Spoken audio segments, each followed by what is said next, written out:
Good morning to you all. हम लोग growth and development topic को देख रहे थे और हमने उसके जो बेसिक कंसेप्चुअल एस्पेक्ट हैं, बेसिक कंसेप्चुअल एस्पेक्ट पर चर्चा की थी।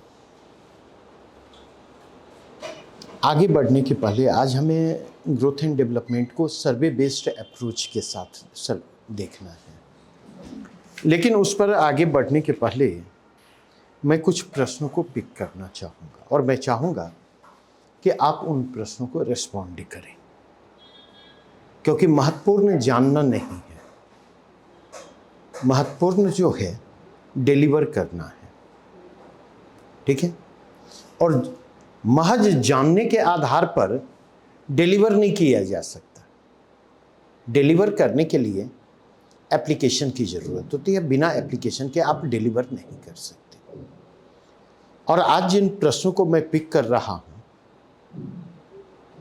जिन भी प्रश्नों को, वो यूपीएससी में पूछे गए प्रश्न हैं। कुछ वैसे ही प्रश्न हैं जो 69वीं बीपीएससी में पूछे गए। जैसे एक प्रश्न ये है, 2012 में पूछा गया है।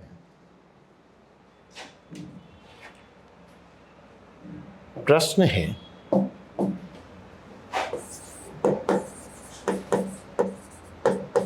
आर्थिक विकास के साथ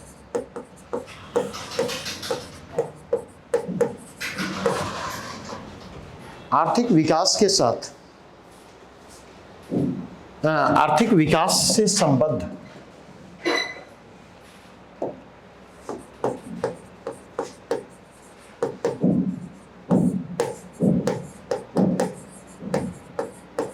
जनांकिकीय संक्रमण की निम्नलिखित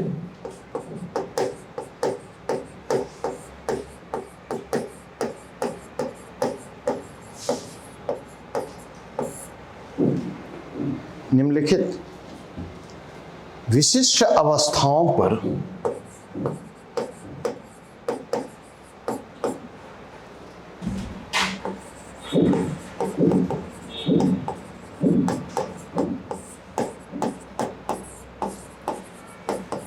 विचार कीजिए।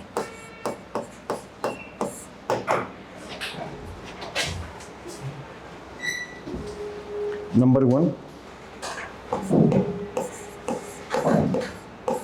निम्न मृत्यु दर के साथ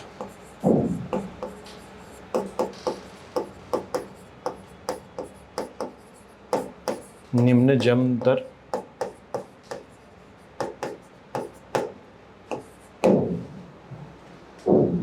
उच्च मृत्यु दर के साथ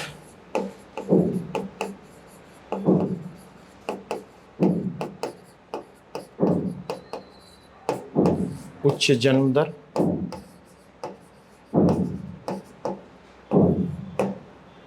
तीसरा है, निम्न मृत्यु दर के साथ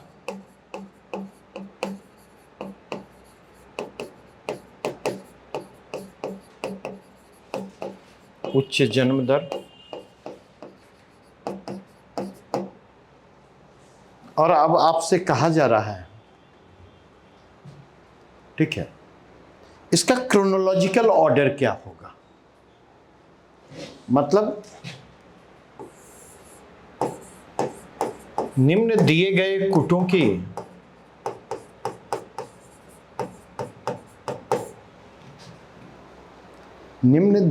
कुटों की सहायता से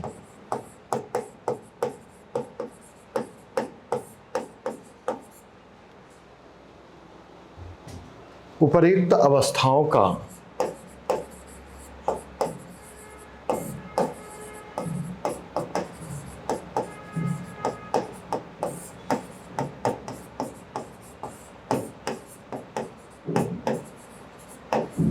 सही क्रम चुनें।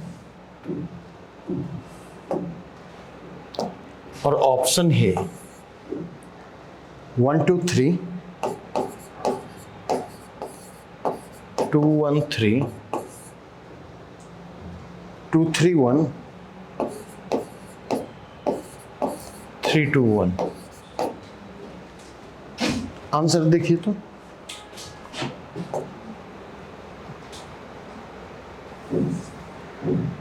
और तब तक मैं एक नया प्रश्न आपके सामने रखता हूं। नहीं, वही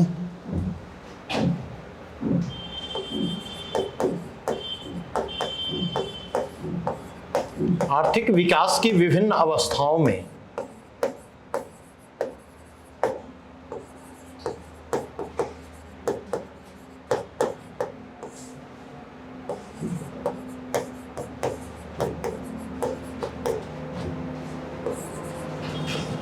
जीडीपी में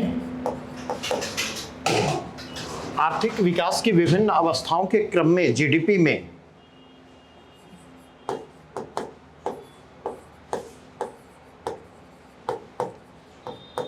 विभिन्न क्षेत्रकों का योगदान बदलता रहता है।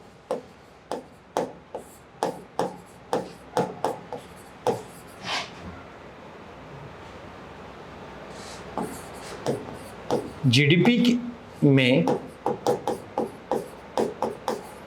सर्वाधिक योगदान की दृष्टि से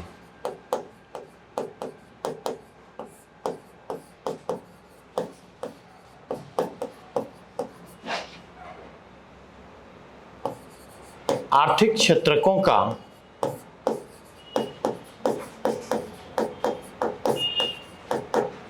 सही क्रम है।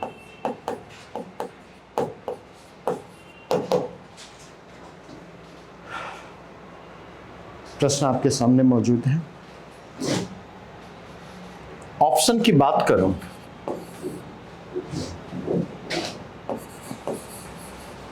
Agriculture, industry, services.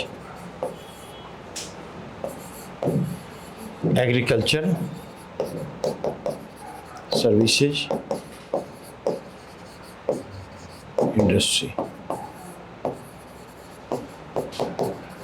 Services, agriculture, industry, industry, agriculture, services. बताइए, प्रश्न आपके सामने मौजूद है। प्रश्न वो नहीं पूछे जाएंगे जो आप करके जा रहे हैं, जो आप रट करके जा रहे हैं। अगर एप्लीकेशन या अंडरस्टैंडिंग बेस्ड प्रश्न पूछे जाएंगे तो वो इसी तरह के प्रश्न पूछे जाएंगे। बताएंगे इस प्रश्न का सही उत्तर क्या होगा? Answer B.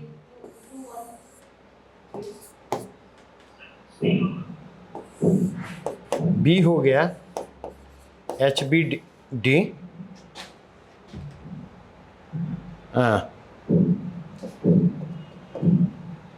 High mortality rate with high birth rate. नहीं, 2, 1।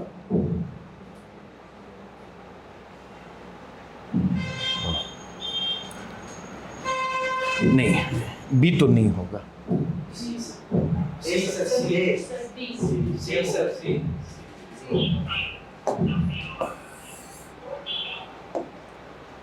अब आप देखें, अगर डिफरेंट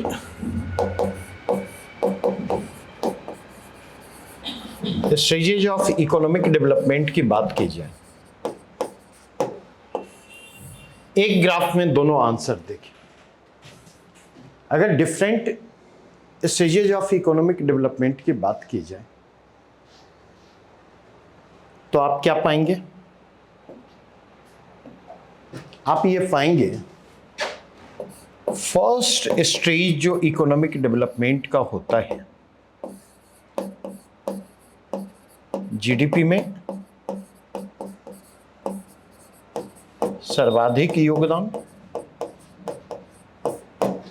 और दूसरा डेमोग्राफिक पैटर्न। और रटने की बजाय इसके इंटर रिलेशन को समझें। जब कोई भी इकोनॉमी अपने ग्रोथ एंड डेवलपमेंट के फर्स्ट स्टेज में होती है तो जीडीपी में सर्वाधिक योगदान जो है प्राथमिक क्षेत्र अर्थात कृषि का होता है। जब कोई भी इकोनॉमी अपने ग्रोथ के सेकेंड स्टेज में होती है तो जीडीपी में सर्वाधिक योगदान जो है वह द्वितीयक क्षेत्र का होता है, दैट इज इंडस्ट्री।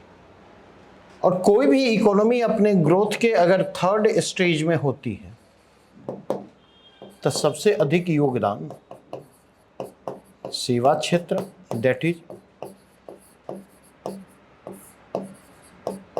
तृतीयक क्षेत्र का, तृतीयक क्षेत्र का होता है।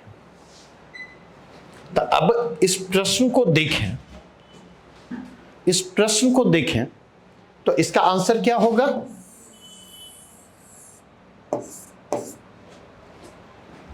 ए। जैसे आप क्लासिफिकेशन ऑफ इकोनॉमी में देखें, हो सकता है प्रश्न इस रूप में भी पूछे नहीं। क्लासिफिकेशन ऑफ इकोनॉमी को अगर आप देखें तो क्लासिफिकेशन ऑफ इकोनॉमी में एलडीसी की बात आती है, अल्प विकसित देश की बात आती है,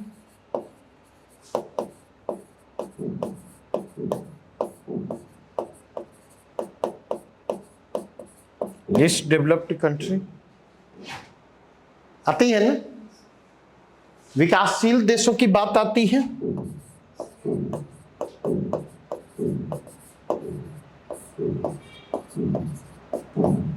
दैट इज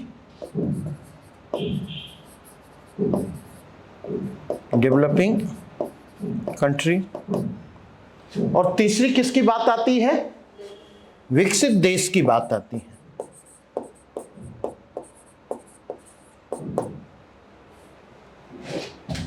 डेवलप्ड इकोनॉमी की बात आती है, जिसको एडवांस इकोनॉमी भी कहते हैं, उन्नत अर्थव्यवस्थाएं भी कहते हैं। इस क्लासिफिकेशन को ध्यान में रखेंगे, ये क्लासिफिकेशन भी आपके लिए महत्वपूर्ण है, ये क्लासिफिकेशन भी आपके लिए महत्वपूर्ण है, ठीक है? नहीं तो जो अल्प विकसित अर्थव्यवस्थाएं होंगी वो इकोनॉमिक ग्रोथ एंड डेवलपमेंट के फर्स्ट स्टेज में होंगी, अर्थात वहां पर प्राइमरी सेक्टर का कंट्रीब्यूशन सबसे ज्यादा होगा, ठीक है, एग्रीकल्चर सेक्टर का। Developing economy economic growth and development के सेकेंड स्टेज में होंगी और यहां पर सबसे अधिक योगदान क्या होगा? Industry sector. और थर्ड, विकसित देश अपने ग्रोथ एंड डेवलपमेंट के थर्ड स्टेज में है और यहां पर जीडीपी में सर्वाधिक योगदान किनका है? ठीक है। अब यहां पर सर्टेन एक्सेप्शन, प्रश्न को बारीकी से पढ़ने की जरूरत है, प्रश्न को बारीकी से पढ़ने की जरूरत है। जैसे अगर आप जाकर के देखें तो जब हम विकासशील देश की बात करते तो विकासशील देश इकोनॉमिक ग्रोथ एंड डेवलपमेंट के सेकेंड स्टेज में है, लेकिन इसका अपवाद क्या है?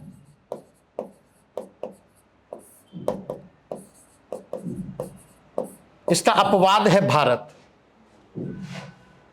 भारत जो है अगर देखें तो एक विकासशील देश है, लेकिन विकासशील देश होने के बावजूद भारत जो है वह इकोनॉमिक ग्रोथ एंड डेवलपमेंट के थर्ड स्टेज में है। भारत के इकोनॉमिक डेवलपमेंट में सेकेंड स्टेज कभी आया ही नहीं। तो भारत जो है वह थर्ड स्टेज में है,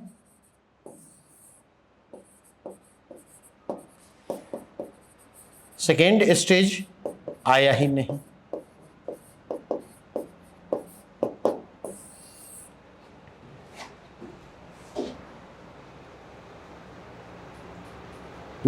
जर्नलिज्म में हम लोग पढ़ा करते थे समाचार क्या है, व्हाट इज न्यूज।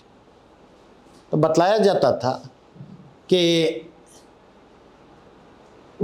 आदमी अगर कुत्ता अगर आदमी को काट ले तो ये न्यूज नहीं है। न्यूज क्या है? आदमी द्वारा कुत्ते को काटना, ये न्यूज है। तो जब आप प्रश्नों को कर रहे होते तो प्रश्नों को करने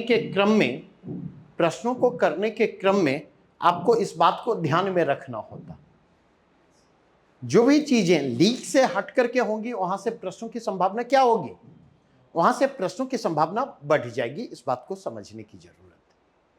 जैसे यहां पर एक और बात करूंगा, ऑस्ट्रेलिया और न्यूजीलैंड कहां आते?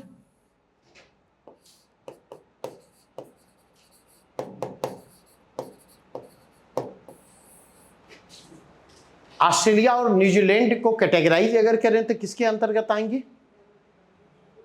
डेवलपिंग कंट्री के अंतर्गत आएंगी या डेवलप्ड? डेवलप्ड में आती हैं। OECD organisation of economic cooperation and development के जितने सदस्य देश हैं वो सारे सदस्य देश डेवलप्ड इकोनॉमी की कैटेगरी में आते हैं।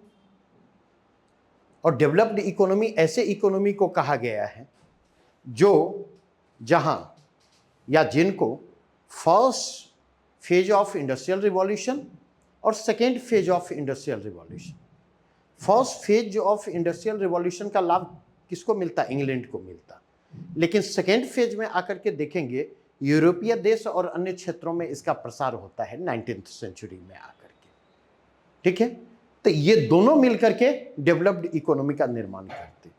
तो अगर आप देखें ऑस्ट्रेलिया और न्यूजीलैंड को देखेंगे तो ऑस्ट्रेलिया और न्यूजीलैंड की इकोनॉमी में एग्रीकल्चर सेक्टर जो है, प्राइमरी सेक्टर जो है, वो अहम रोल निभाता है।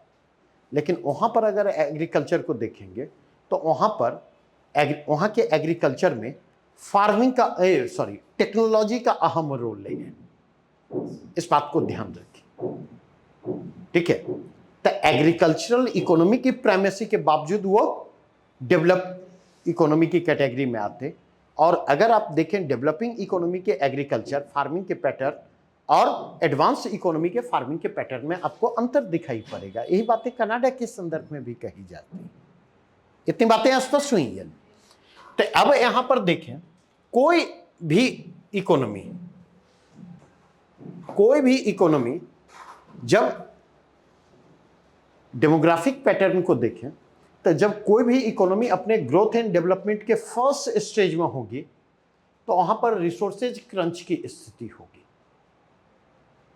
संसाधनों का अभाव होगा। और ऐसी स्थिति में अगर आप जाकर के देखें वहां के डेमोग्राफिक को पैटर्न की बात करें तो high birth rate, high mortality rate,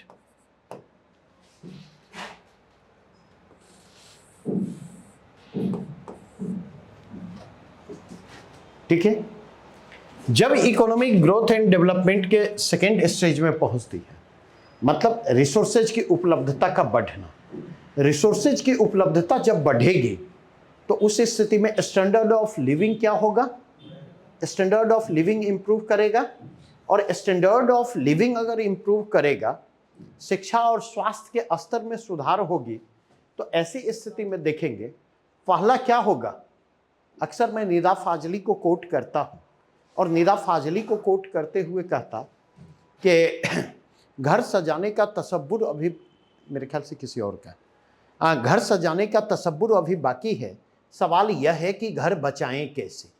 तो अगर रिसोर्सेज की अवेलेबिलिटी बढ़ेगी तो उसी स्थिति में अगर आप जाकर के देखें जो मोर्टेलिटी रेट है, मोर्टेलिटी रेट में गिरावट आएगी, जबकि नहीं बर्थ रेट हायर बना रहेगा।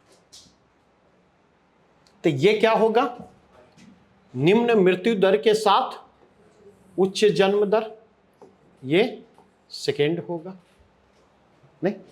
और थर्ड स्टेज में जाएंगे तो आप देखेंगे जैसे जैसे इकोनॉमिक जो है इकोनॉमी में ग्रोथ होता, डेवलपमेंट होता नहीं, आप यह पाएंगे रिसोर्सेज की अवेलेबिलिटी भी बढ़ती है और रिसोर्सेज की बढ़ती हुई अवेलेबिलिटी के साथ अर्बनाइजेशन के स्तर में भी इंप्रूवमेंट दिखाई पड़ेगा। अर्बनाइजेशन के स्तर में सुधार का मतलब क्या है? कॉस्ट ऑफ लिविंग का बढ़ते चला जाना नहीं, और अगर आप जाकर के देखें तो एजुकेशन और हेल्थ के स्टैंडर्ड में इम्प्रूवमेंट का मतलब क्या है कि अब उसका बेनिफिट जो है वह यहां पर मिलेगा, low mortality rate, low birth rate. ठीक है, तो ये क्या हो जाएगा,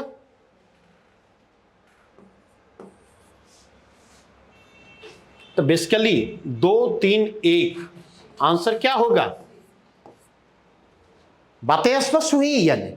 तो कनेक्ट करें, जब तक कनेक्ट नहीं करेंगे आप लोग क्या करते, प्रीवियस ईयर के क्वेश्चन को बार बार देखने के लिए मैं कर रहा। कल आप ही के बीच से एक बच्चा आता है और कल उसने मुझसे पूछा कि सर इकोनॉमी में कुछ समझ में नहीं आ रहा। बोले भाई क्या नहीं समझ में आ रहा है, क्या नहीं समझ में आ रहा है? ठीक है, क्लास में जितनी चीजें बतला रहा हूं समझ में आ जा रहा है तो हाँ सर। ठीक है, प्री वाले में, मेंस वाले में जो बतला रहा हूं समझ में आ जा रहा है, हाँ सर।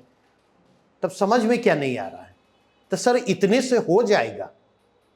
अरे भाई इतने से होगा या नहीं होगा ये मैं कैसे बतलाऊं? और मैं गलत भी बतला सकता। प्रीवियस ईयर के प्रश्नों को पलटो और प्रीवियस ईयर के प्रश्नों को पलट करके देखो चीजें हो रही हैं या नहीं हो रही। कॉन्फिडेंस तो आप वहीं से गेन करेंगे। आप ये देखो कि जिन चीजों को आप जान रहे हो उन चीजों को आप अप्लाई करने की स्थिति में हो या नहीं। जिन चीजों को जान रहे हो अगर उनको अप्लाई करने की स्थिति में हो नहीं तो बेहतर है। अगर अप्लाई करने की स्थिति में नहीं हो तो इसका सिंपल सा मतलब है जो काम होना चाहिए वो काम नहीं हो रहा। मैं सिंपल सी बात जानता हूं। अब अगर इस कोरिलेशन को आपने समझा, हाई बर्थ रेट, कल मैं पूछता कि कल आपकी शादी होगी या नहीं होगी? जो लोग मान के चल रहे नहीं होगी या नहीं करनी है उनकी बात मैं नहीं कर रहा, नहीं। लेकिन उम्र के उस पड़ाव पर तो आप हैं नहीं, जहां एक भविष्य का सपना होगा नहीं। तो शादी होगी तो जो फैमिली प्लान करेंगे, कितने बच्चे का प्लान करेंगे? क्रिकेट टीम तैयार करेंगे या 1 से 2 बच्चे पर रुकेंगे? बताइए, बड़ा सिंपल प्रश्न है। क्यों 4 या 5 क्यों नहीं? क्या नहीं? बेसिकली अगर आप जाकर के देखें नहीं तो जैसे जैसे हमारा समाज ग्रो करता गया है परवरिश की अहमियत बढ़ती चली गई है नहीं। पहले बच्चों की परवरिश को लेकर के पेरेंट्स में उतना कॉन्शियसनेस नहीं था नहीं। पेरेंट्स का काम था बच्चे पैदा करना नहीं, रेस्ट काम जो है परिवार और समाज कर देता था, बच्चे अपने आप बड़े हो जाते थे। मतलब ट्रेडिशनल अगर आप देखें और आप अगर ऑब्जर्व करने की स्थिति में नहीं। लेकिन अगर आप आज के कंटेक्स्ट में देखें तो आज के कंटेक्स्ट में पेरेंटिंग का स्वरूप बदल चुका है। आज अगर बच्चे भी पैदा होते हैं ना तो लगता है बच्चों का लालन पालन कैसे करें ये किताब लेकर के पैदा लेते हैं और वो मिलाते हैं हमारे पेरेंट्स ने क्या किया है और हमारे पेरेंट्स ने क्या नहीं किया है, और इस पर लगातार पेरेंटिंग को क्वेश्चन करते हैं। तो हम उस चीज को समझने की कोशिश करें, हम उस चीज को समझ तो उसको कंसेप्ट से लिंक हम करें। कंसेप्ट से लिंक करेंगे, कैरी ऑन करना आसान हो जाएगा। क्लियर? कोई डाउट? बढ़े आगे। दोनों प्रश्नों की चीजें समझ में आई और इन प्रश्नों के बहाने हमने इकोनॉमिक डेवलपमेंट के स्टेजेज को भी डिस्कस किया और इसके बहाने डेमोग्राफिक ट्रांजिशन के जो डिफरेंट स्टेज हैं हमने उसकी भी चर्चा की। एक प्रश्न यहीं से पिक कर रहा मैं।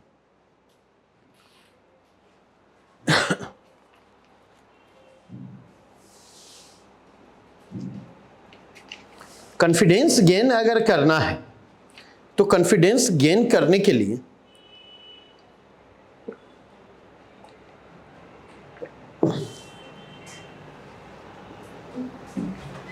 ये प्रश्न है 2011 का।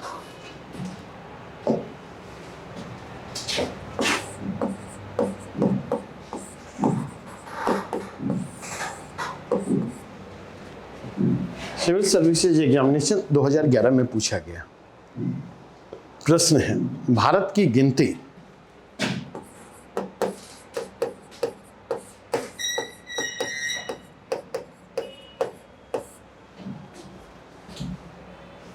जनांकिकीय लाभांश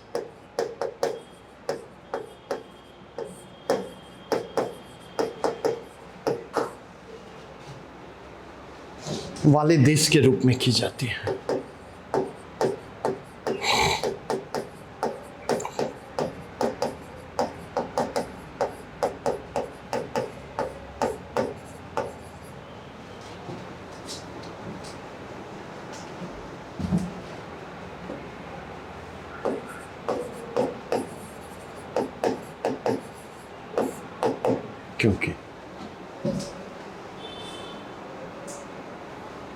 क्योंकि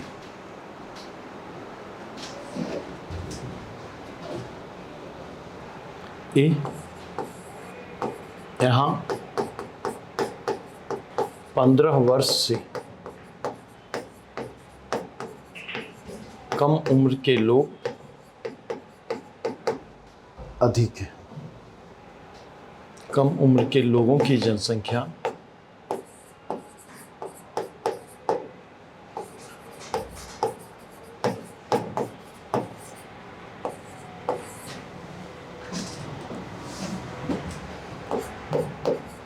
पंद्रह से 64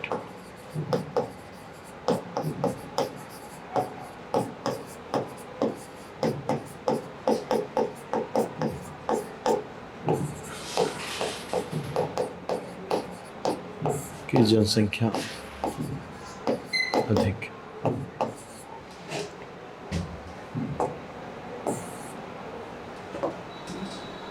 तीसरा कंटेक्स्ट देखेंगे।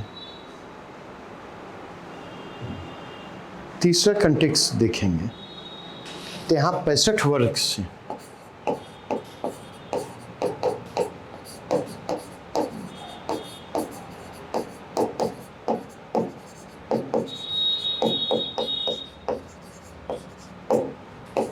के लोगों की जनसंख्या अधिक है।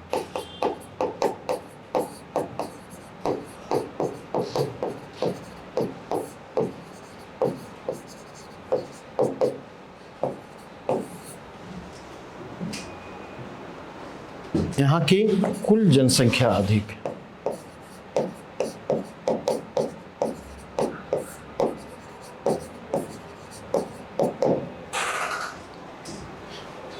प्रश्न आपके सामने, और इसी प्रश्न को डिफरेंट तरीके से पूछा जा सकता है।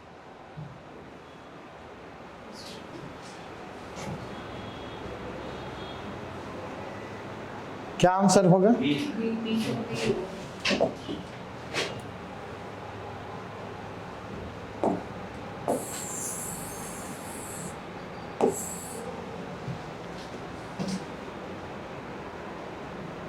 बेसिकली अगर आप जाकर के देखें, एक और प्रश्न पूछा गया डेमोग्राफिक डिविडेंड पर पीटी में, मैं उसको भी पिक करूंगा, लेकिन पहले इसको समझें।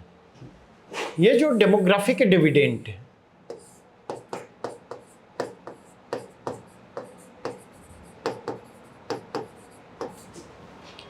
इसका मतलब क्या होता?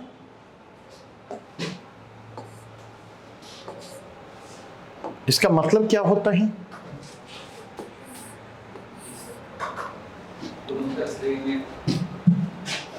डेमोग्राफिक डिविडेंड का मतलब क्या होता?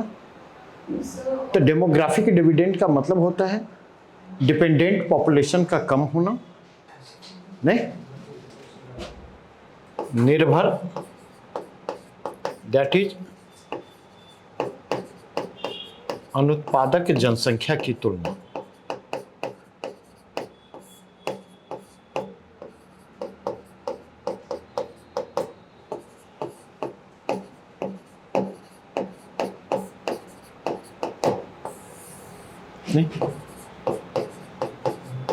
उत्पादक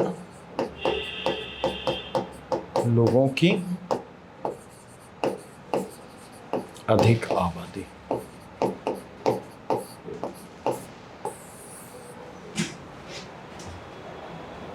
नहीं, दो आयु समूह के लोगों को क्या माना जाता?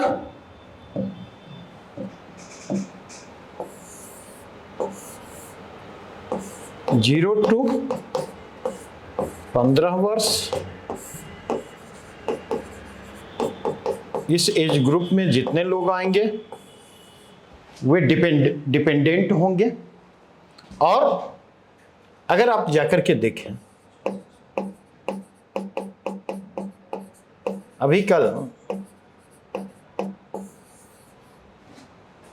रात हमारी बात हो रही थी, ठीक है, छोटे भाई की तरह है जो नीदरलैंड में है, तो संयोग से वो अभी आया हुआ है। उसके पिताजी की उम्र करीब करीब 75 साल है। तो कल रात जब बात मेरी हो रही थी तो पिताजी से बहुत सारी उसकी शिकायतें, और अहम शिकायत थी कि उनके रिटायर हुए 15 साल हुए, 15 साल से वो कुछ कर नहीं रहे। दैट मीन्स 60 to 75 के एज ग्रुप में, और वो एक्सपेक्ट कर रहा था कि उसके पिताजी कुछ करें। उसकी तुलना में पिताजी सत्संग में अधिक समय देते। नहीं, कई बार जब बच्चों की चिंता की बात आती है तो उनका रिएक्शन होता है कि हम बच्चों के बारे में सोच के क्या कर सकते। तो इन दो चीजों को लेकर के उसकी शिकायतें थी। तो जब मेरी बात हो रही थी तब मैंने उसे ये समझाने की कोशिश की कि अब उनको बदलने की कोशिश तुम छोड़ दो। नहीं, उनको ऐसे कामों को करने की छूट होनी चाहिए जो करना वो चाहते हैं और जो करने से उन्हें खुशी मिलती है, ठीक है, और उन्हें बदलने के बजाय उन्हें समझने की कोशिश करो, ठीक है। हम अमेरिका और नीदरलैंड और ईस्टर्न यूरोपियन कंट्री की सोच को भारत पर इंपोज नहीं कर सकते। हम इस चीज को समझने की कोशिश करें, ठीक है। अगर ऐसे लोग यहां पर उपलब्ध हैं, that must be welcomed, that must be welcomed. नहीं, लेकिन यहां के माइंडसेट के अगेंस्ट जाकर के उनको ऐसा करने के लिए बाध्य किया जा सकता। आज अगर मेरे फादर होते, वो मेरे बारे में सोचते, तो वो जैसा सोचते क्या मैं वैसा करता? वो जैसा इंस्ट्रक्ट करते मैं करता? नहीं करता। यह एक हार्श रियलिटी है। तो वो सोच के कुछ नहीं कर सकते सिवा अपनी परेशानी बढ़ाने के, सिवा अपनी चिंताओं को बढ़ाने के। तो इस चीज को समझने की जरूरत है। यहां पर दो चीजों को ध्यान रखेंगे। उत्पादक लोगों की अधिक आबादी का मतलब क्या है? इसका मतलब है वर्किंग एज ग्रुप पॉपुलेशन का ज्यादा होना।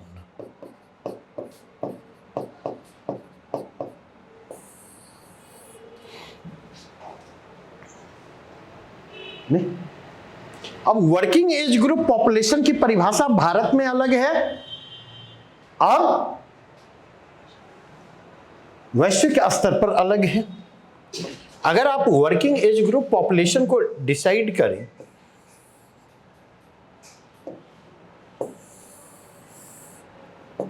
तो अगर आप देखें तो आईएमएफ के अनुसार यह 15 से 64 वर्ष, और भारत में अगर आप देखें तो हमने जिसको स्वीकार किया 15 to 59 ईयर।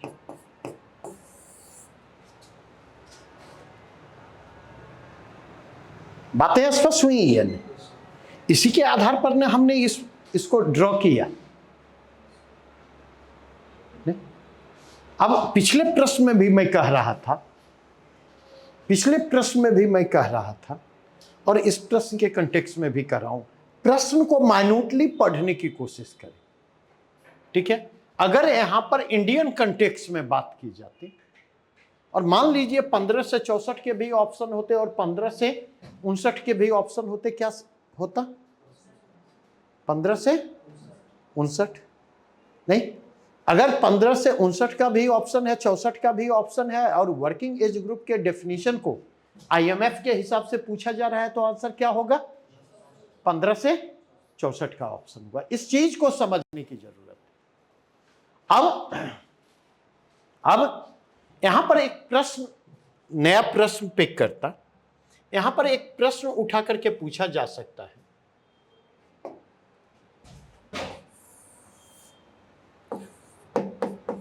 डेमोग्राफिक डिविडेंड का संबंध जुड़ता है।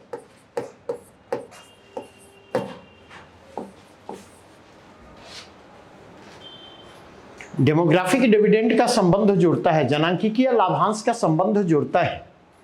ठीक है, डेमोग्राफिक ट्रांजिशन के पहली अवस्था से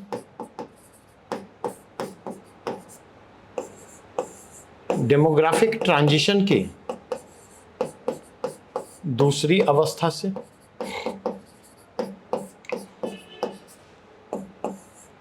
डेमोग्राफिक ट्रांजिशन के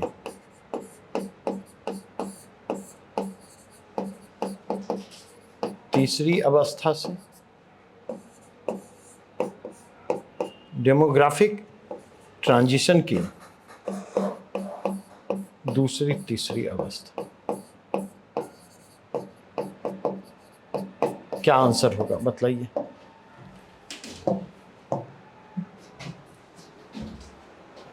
जनांकिकीय संक्रमण की अवस्थाओं की चर्चा मैं कर चुका हूं आपके साथ, प्रीवियसली कर चुका हूं ना,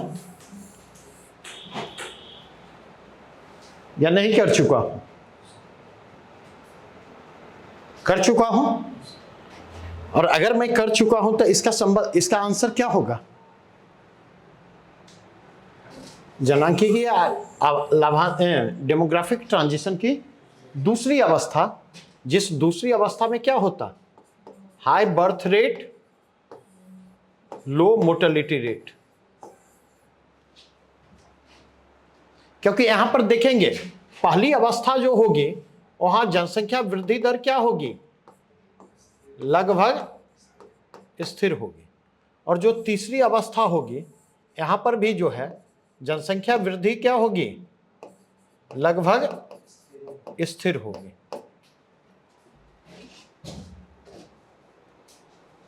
बातें स्पष्ट हुई या नहीं?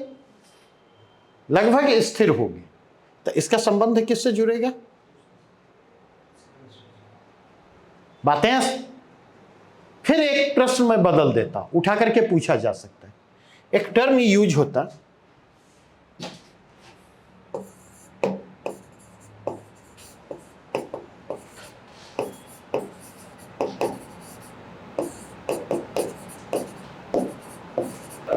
रैपिड एजिंग का मतलब।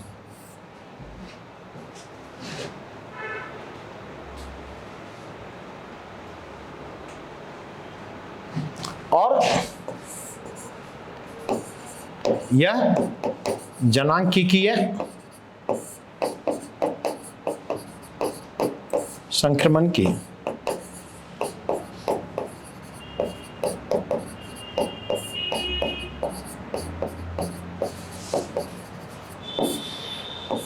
जनांकीय संक्रमण की किस अवस्था से संबद्ध है?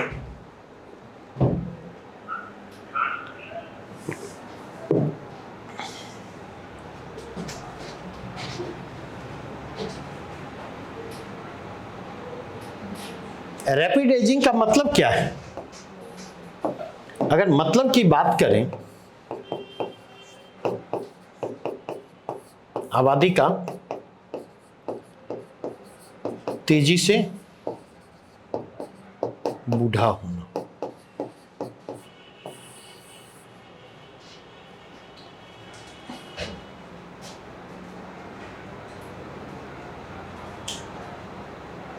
ठीक है। एवरेज आयु क्या होगा? पॉपुलेशन का एवरेज आयु क्या होगा? ओवरऑल पॉपुलेशन का एवरेज आयु बढ़ता चला जाएगा। और औसत आयु का बढ़ना क्या बतलाता है? नहीं, औसत आयु का बढ़ना जो है वह यह बतलाता है कि रैपिड एजिंग की समस्या आकार ग्रहण कर रही है। जैसे इंडिया के कंटेक्स्ट में देखेंगे तो भारत के कंटेक्स्ट में वर्तमान में एवरेज आयु क्या है? फिर गलत कंटेक्स्ट में, लाइफ एक्सपेक्टेंसी की बात नहीं कर रहा मैं, मैं एवरेज एज की बात कर रहा। अभी जो भारत की कुल आबादी है उसमें बच्चे भी होंगे, 2 महीने के बच्चे भी होंगे और 102 साल के लोग भी होंगे। तो अगर उनकी उम्र का औसत निकालें तो क्या है, करीब करीब यह जो है 29-30 के बीच है, 29-30 साल। लेकिन अगर हम वेस्टर्न कंट्री में जाकर के देखें तो वहां एवरेज आयु 37 है, 40 से 45 तक है। इसका मतलब यह है कि वहां की आबादी में अधिक उम्र के लोगों का अनुपात कंपैरेटिवली क्या है, ज्यादा है। अब बातें समझ में आई या नहीं?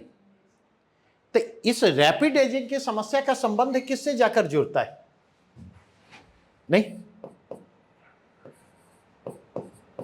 दूसरी अवस्था से, डेमोग्राफिक ट्रांजिशन की दूसरी अवस्था से तीसरी अवस्था की ओर बढ़ने पर।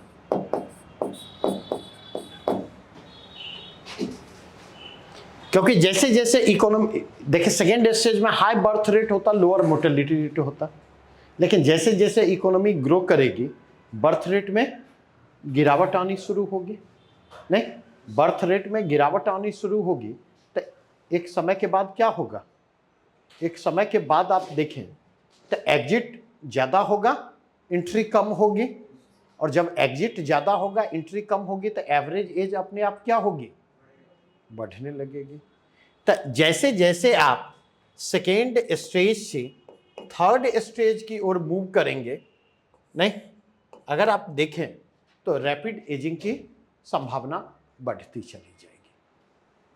और ये सारे प्रश्न के डायमेंशन हो सकते हैं, ये सारे प्रश्न के डायमेंशन हो सकते हैं। और इसलिए आज प्रश्नों के साथ मैं आया हूं कि देखिए एप्लीकेशन का मतलब क्या है, एप्लीकेशन का मतलब क्या है, फैक्ट का मतलब क्या है और कॉन्सेप्ट का मतलब क्या है। पिछले क्लास में जो भी मैंने चर्चा की कॉन्सेप्ट पर चर्चा हमारी हो, आज जिन चीजों पर चर्चा कर रहा हूं वो उस कॉन्सेप्ट का एप्लीकेशन है, ये फैक्ट नहीं है, उस कॉन्सेप्ट का एप्लीकेशन है, जैसा 69वीं बीपीएससी के प्रश्नों में आपको दिखाई पड़ता है। क्लियर? एक और प्रश्न यहां से पूछा गया है और यह प्रश्न है सिविल सर्विसेज एग्जामिनेशन 2013 से।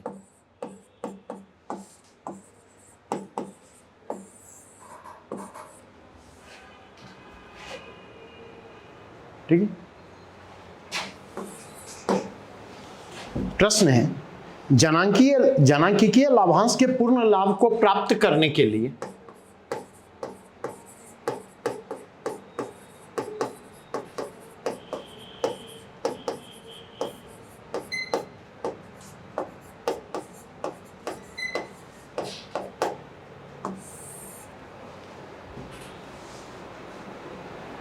भारत को क्या करना चाहिए?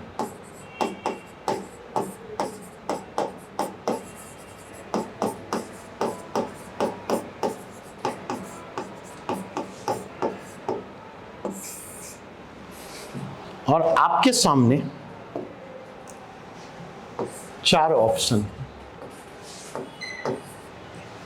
एक ऑप्शन है कौशल विकास को प्रोत्साहन,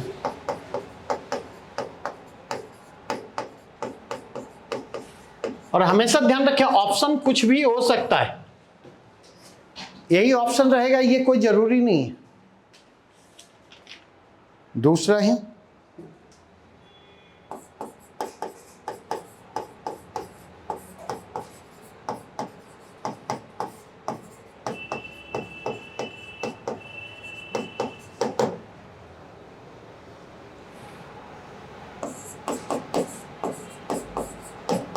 सामाजिक सुरक्षा योजनाओं का विस्तार।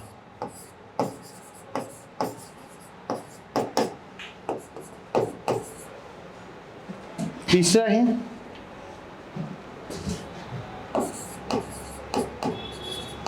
शिशु मृत्यु दर में कमी।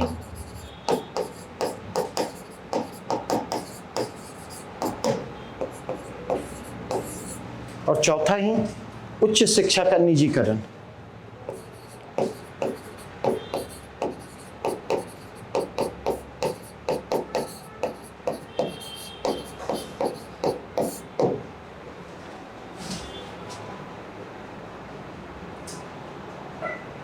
एक बात मैं अक्सर कहता हूं, प्रीवियस ईयर के प्रश्नों को लगातार देखें। जिस टॉपिक पर पढ़ रहे हैं, जिस टॉपिक पर पढ़ाया जा रहा है, प्रीवियस ईयर के प्रश्नों को पलट करके देखें, वहां से क्या प्रश्न पूछे जा रहे हैं,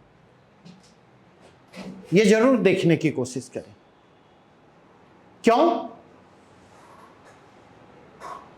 उससे आपको आइडिया मिलेगा। ठीक है,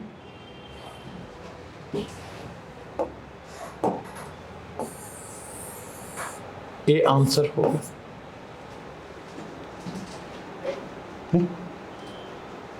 अब थोड़ा सा समझिए, आप लोग प्रीवियस ईयर के प्रश्नों को क्यों देखते, पर्पस क्या होता है? तो प्रीवियस ईयर के प्रश्नों को देखने का पर्पस आपका होता है, हम उत्तर देखें, उत्तर देखें और रट जाएं उत्तर को। बेसिक पर्पस यही होता है, और अगर यह बेसिक पर्पस है तो आप गलत हैं। प्रीवियस ईयर के प्रश्नों को देखने का पर्पस ही वहां पर फेल हो जाता, क्योंकि वही प्रश्न दोबारा पूछे जाएंगे, इसकी संभावना अपेक्षाकृत कम है, उसकी संभावना अपेक्षाकृत कम है। तो उस स्थिति में प्रीवियस ईयर के प्रश्नों को देखने का एक पर्पस क्या होना चाहिए कि एक तो हो सकता है ये प्रश्न रिपीट कर दे जिसकी संभावना कम है, और दूसरा कि ऐसे ही प्रश्न इसके आसपास से पूछे जा सकते, और अगर ऐसे ही प्रश्न इसके आसपास से पूछे जा सकते तो वे प्रश्न क्या हो सकते हैं, हमें ये आइडेंटिफाई करना होगा।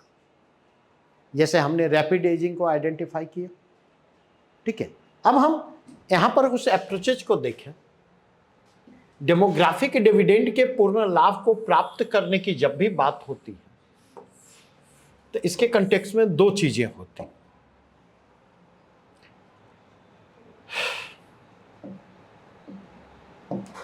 पहली चीज होती है नहीं, पॉपुलेशन को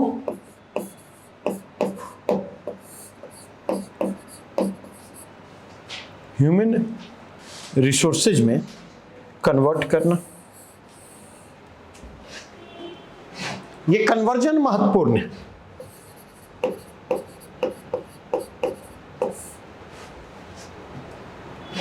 और पॉपुलेशन को ह्यूमन रिसोर्सेज में कन्वर्ट करने के लिए आवश्यकता किस बात की होगी? पॉपुलेशन को अगर सीधे स्किल डेवलपमेंट पर मत जाओ, ठीक है, क्योंकि मैंने पहले कहा कि यहां पर ऑप्शन कुछ और भी हो सकते थे। यहां ने स्किल डेवलपमेंट ऑप्शन, तो यहां पर एजुकेशन वाला भी, वो क्यों नहीं होगा? इसलिए मैं कह रहा हूं, तो अगर हम जाकर के देखें, जब हम पॉपुलेशन को ह्यूमन रिसोर्सेज में कन्वर्ट करना चाहते नहीं, तो ह्यूमन रिसोर्सेज में कन्वर्ट करने के लिए जरूरत है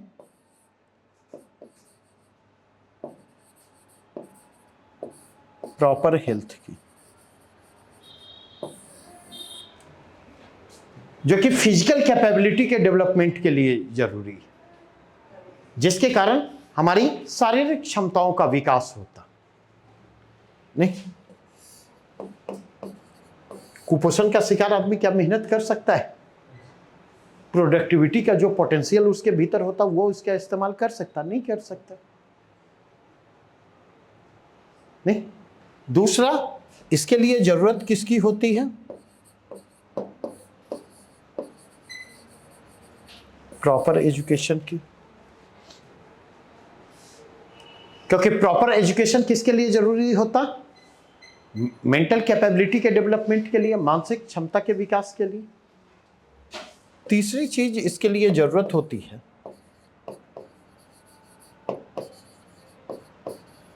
स्किल डेवलपमेंट की, कौशल विकास की। कौशल क्या करता है? कौशल जो है वह उत्पादकता में वृद्धि को सुनिश्चित करता है। स्किल के सहारे हम जो है अपनी प्रोडक्टिविटी को बढ़ाते हैं। नहीं, तो ये ह्यूमन रिसोर्सेज हो गए। दूसरी किस चीज की आवश्यकता होगी? दूसरी आवश्यकता यहां पर किस चीज की होगी? ह्यूमन रिसोर्सेज के, ह्यूमन कैपिटल के रूप में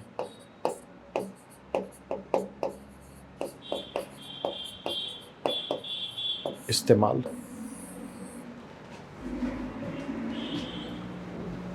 ठीक है, एसेट और कैपिटल के अंतर को समझते हैं। जब हम एसेट को जो है प्रोडक्शन प्रोसेस में हम इन्वेस्ट करते हैं, वह कैपिटल में रूपांतरित होता। तो अगर इस पॉइंट ऑफ व्यू से देखें तो इसके लिए आवश्यकता किस बात की होगी? इसके लिए आवश्यकता होगी रोजगार अवसरों के सृजन की।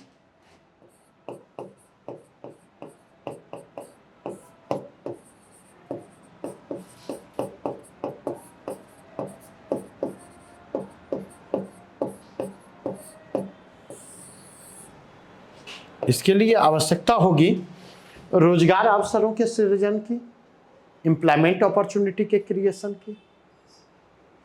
नंबर 2 अगर हम जाकर के देखें तो इसके लिए आवश्यकता, जैसे बीच में चर्चा आई पकौड़ा तलना भी रोजगार है, क्या डिनाई किया जा सकता? नहीं। लेकिन पकौड़ा तलने के रोजगार के लिए क्या एमबीए की डिग्री जरूरी है? बीटेक की डिग्री जरूरी है? पीजी और यूजी ग्रेजुएशन की डिग्री जरूरी है क्या? नहीं। इसका मतलब यह है कि केवल रोजगार अवसरों के सृजन से काम नहीं चलेगा। नहीं, हमें ऐसे रोजगार अवसर सृजित करने होंगे जिनकी उत्पादकता क्या हो?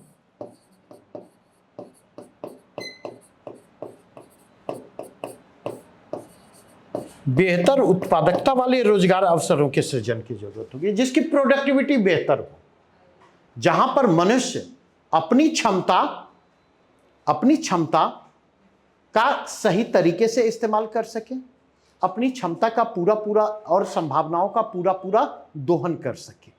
उसका लाभ उसे भी मिलेगा, देश और समाज को। यही 5 कंपोनेंट है ना। बातें अब समझ में आई या नहीं? तो अगर इस चीज को हम समझते हैं तो यहां पर हमारे पास कोई भी ऑप्शन हो नहीं, अब हमें यह वेरीफाई करना है। पहला आंसर तो आपने आइडेंटिफाई कर लिया, ठीक है। दूसरा क्यों नहीं होगा? नहीं, क्या कैसे होगा दूसरा, बताइए। हाँ बतलाइए। कि जो योजनाएं चल रही है उससे उस एज ग्रुप वाले को जोड़ना, जिससे कि उनका हेल्थ भी सुनिश्चित किया जाए।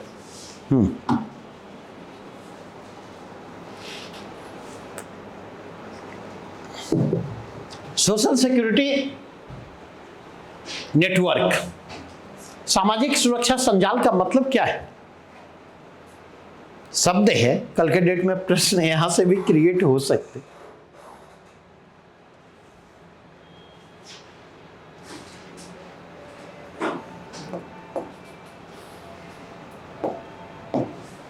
एक फ्रीज है, सामाजिक सुरक्षा संजाल।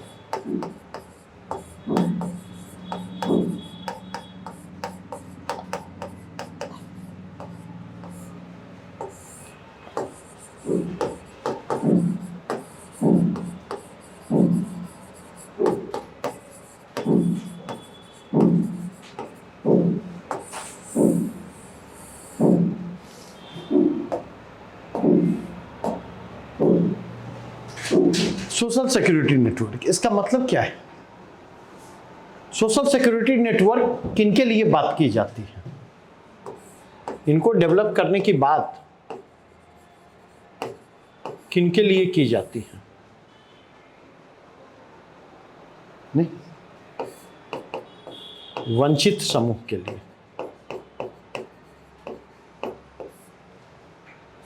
जो हाशिए पर के समूह हैं,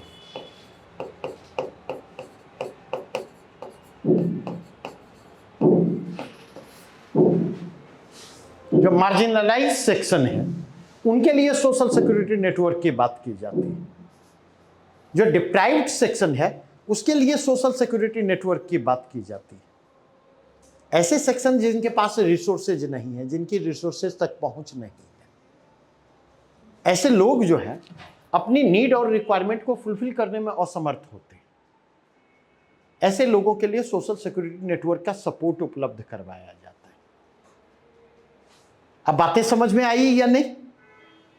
तो सोशल सिक्योरिटी नेटवर्क का संबंध जो है, इसका संबंध जो है वेलफेयर ऑब्लिगेशन से जाकर जुड़ता है।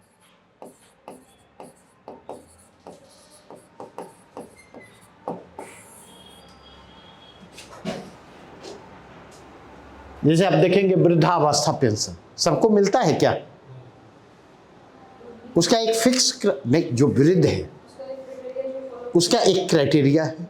अगर मैं वृद्ध हो जाऊं तो मुझे वृद्धावस्था पेंशन मिलेगा? नहीं मिलेगा। नहीं, कंडीशन को फॉलो करना, हम इस चीज को समझें। नहीं तो अगर हम इस कंटेक्स्ट में देखें तो सोशल सिक्योरिटी नेटवर्क का जो है संबंध डेमोग्राफिक डिविडेंड से नहीं जुड़ता है, उसका संबंध वेलफेयर ऑब्लिगेशन से जुड़ता है। और स्पेशली जो मार्केट इकोनॉमी है, स्पेशली जो कैपिटलिस्ट इकोनॉमी है, पूंजीवादी अर्थव्यवस्था है, तो पूंजीवादी अर्थव्यवस्था में प्रॉफिट मेकिंग अहम होता। Private sector profit driven approach के साथ सामने आते, और जब वो प्रॉफिट ड्रिवन अप्रोच के साथ सामने आएंगे तो उनकी नजर किन पर होगी? उनकी प्रॉफिट मेकिंग पर होगी, और प्रॉफिट मेकिंग में जो हेल्पफुल लोग होंगे उन पर होगी। नहीं, जिनके पास परचेजिंग पावर होगी, जिनका इनकम बेहतर होगा। नहीं, क्या वो समाज के उस समूह की चिंता कर पाएंगे जिनके पास रिसोर्सेज नहीं है, जो मार्जिनलाइज्ड हैं, जो डिप्राइव्ड हैं? तो उसकी चिंता किसको करनी होगी? सरकार को करनी होगी। अब बातें समझ में आए? कोई डाउट? अब अगर यहां से आप आगे बढ़े, तीसरा बिंदु क्या था? हाँ, शिशु मृत्यु दर में कमी, बर्थ रेट नहीं, infant mortality rate, infant mortality rate. ठीक है, शिशु मृत्यु दर में कमी क्या करेगी?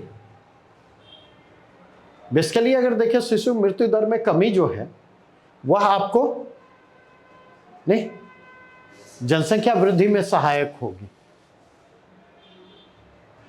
जनसंख्या वृद्धि दर में वृद्धि में सहायक बन करके आएगी। नहीं तो इस पॉइंट ऑफ व्यू से दबाव और ज्यादा बढ़ेगा। यहां तो डेमोग्राफिक डिविडेंड के कैपिटलाइजेशन की बात हो रही है, और उच्च शिक्षा का निजीकरण। ठीक है, तो यहां पर इस बात को ध्यान रखें।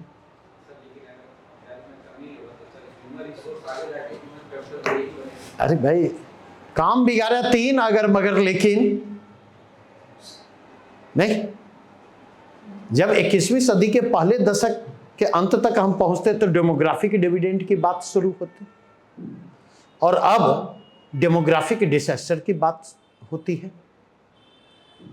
अर्थात डेमोग्राफिक डिविडेंड एक संभावना है, उसका मिलना या न मिलना इस बात पर निर्भर करता है कि हम उसको कैपिटलाइज करवाने की स्थिति में हैं या नहीं।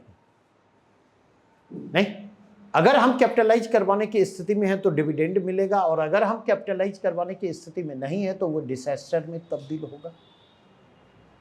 अब बातें समझ में आई या नहीं?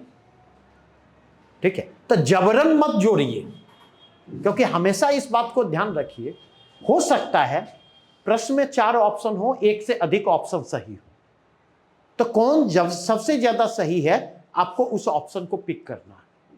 हो सकता है प्रश्न में 4 के चारों ऑप्शन गलत है, तो कौन सा ऑप्शन सबसे कम गलत है आपको उस ऑप्शन को पिक करना है। यह चीज समझने की जरूरत है। क्लियर? हमेशा ध्यान रखें, जैसे निजीकरण की बात आई, प्राइवेटाइजेशन क्या करेगा? हैव्स के फेवर में जाएगा, नहीं, और हैव्स नोट के इंटरेस्ट के अगेंस्ट जाएगा प्राइवेटाइजेशन। क्योंकि प्राइवेटाइजेशन का सिंपल मतलब है प्रॉफिट मेकिंग अप्रोच जो है वह डोमिनेंट होगा, ठीक है। और जब भी प्रॉफिट मेकिंग अप्रोच डोमिनेंट होगा तो हैव्स नोट के इंटरेस्ट के अगेंस्ट जाएगा, और हैव्स नोट के इंटरेस्ट के अगेंस्ट जाने का मतलब भारत में तो हैव्स नोट वालों की संख्या ही ज्यादा है।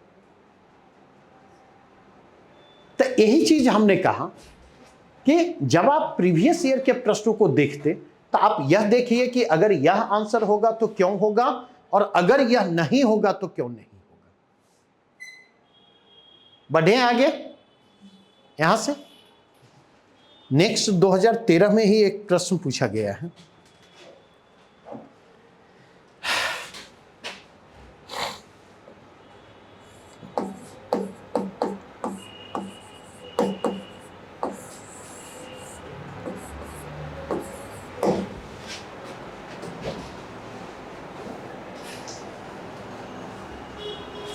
एक्स देश में आर्थिक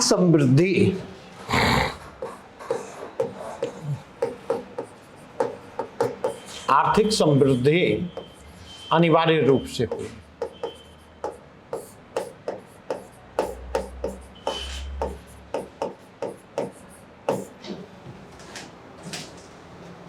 यदि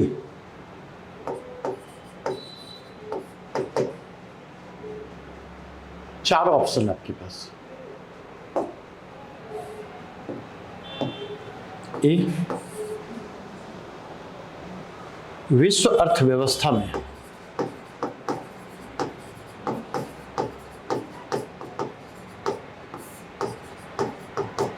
तकनीकी प्रगति होगी।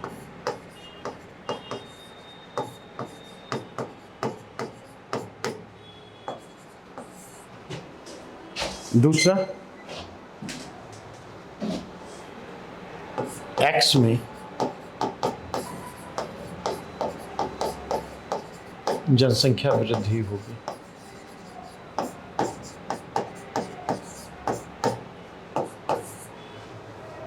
सी, एक्स में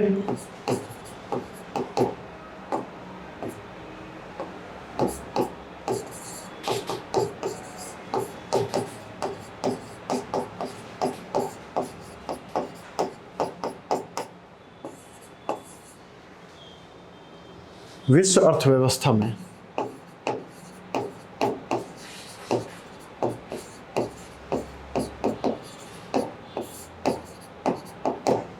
व्यापार की मात्रा बढ़ती है।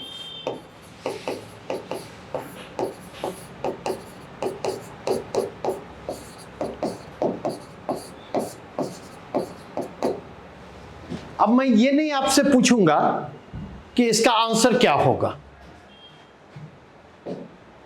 मेरा प्रश्न है इसका आंसर क्या नहीं होगा। प्रश्न मैंने बदल दिया, विथ एक्सप्लेनेशन आपको बतलाना है।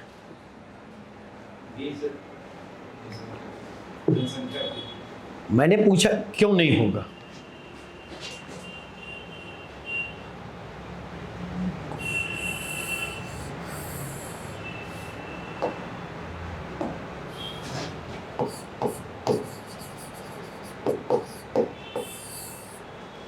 Why? जनसंख्या बढ़ने से जो भी इकोनॉमिक ग्रोथ हो रहा है बढ़ भी सकता है,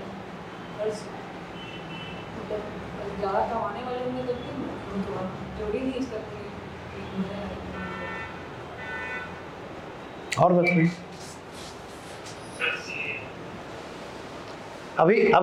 अभी बी का एक्सप्लेनेशन दीजिए, ए पर भी हम आएंगे।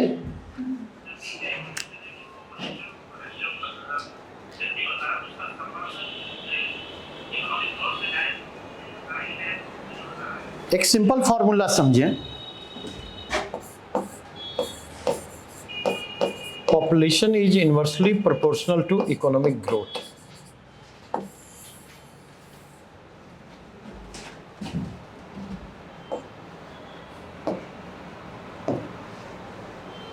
जनसंख्या वृद्धि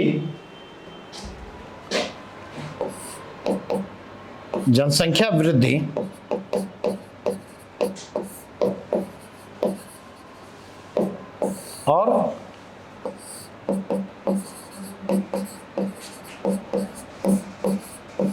आर्थिक विकास